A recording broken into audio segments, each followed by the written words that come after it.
Ladies and gentlemen, August 2nd, 1985. On that date, I was never so proud of so many of my fellow Texans, nor so ashamed of a few of them. On that date, Delta Flight 191 came crashing down to Earth on approach to DFW International Airport. The technical explanation for this accident was microburst wind shear. An easier way to understand what happened is to imagine a giant invisible sledgehammer that came flying through the sky and nailed that plane to the ground. Almost everyone on board died, but the officials didn't know that immediately, and the call came out on radio and television for blood donors. I had donated a week before this accident and was ineligible to donate, but I was curious and wanted to know how things were being handled, so I drove by the county hospital. Ladies and gentlemen, I was absolutely amazed. Hundreds, if not thousands, of people lined up and waited for hours to give blood to people they didn't even know and probably would never meet, to strangers in pain. Those people in line were the Texans I was so proud of. There were a couple of people at a service station charging ridiculous rates for the volunteers to park conveniently. Those were the people I was so ashamed of. Unfortunately, there's always a few people trying to take advantage of any bad situation. Now, ladies and gentlemen, that's tragedy on a grand scale, the kind that makes the national news headlines. But disaster happens much more often in lonely, isolated pockets. Allow me to illustrate. On an average day, well over 1,000 people die from cancer in this country. It's a horrible disease. I know my mother died from it. On an average day, about 2,000 people die from heart disease in the United States, and thousands more die from all sorts of other causes on an average day.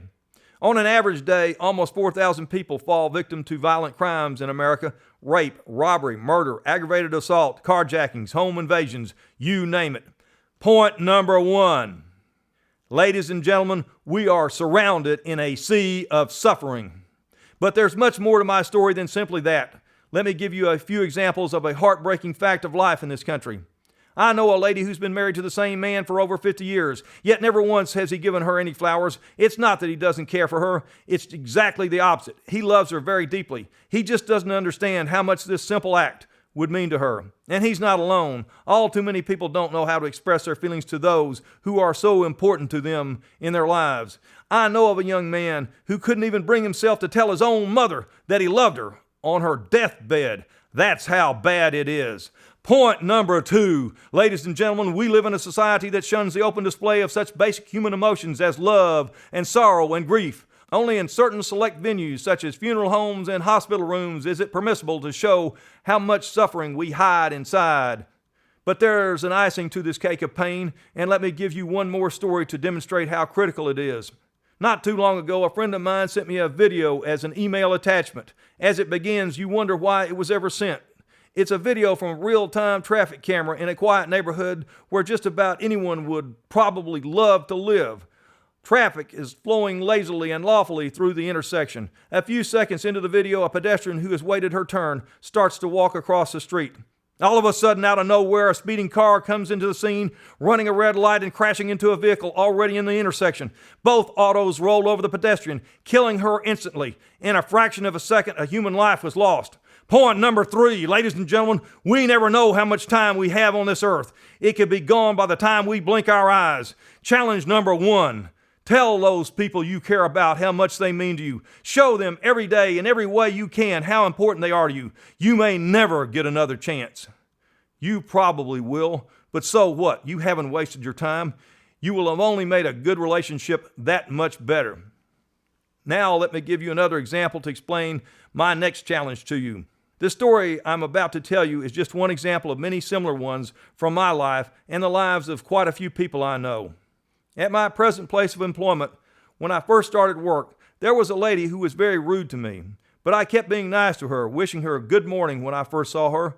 I was smiling warmly at her. Eventually, she began to soften. Now she's one of my closest associates at work. She gives me a sweet hug each morning, and it makes my day. Challenge number two, be nice to the people who are mean to you.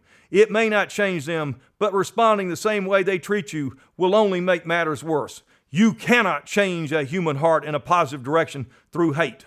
If you can handle those two challenges, and they are not easy ones at all, then you are ready for the bonus round. Get ready for the hardest challenge of all.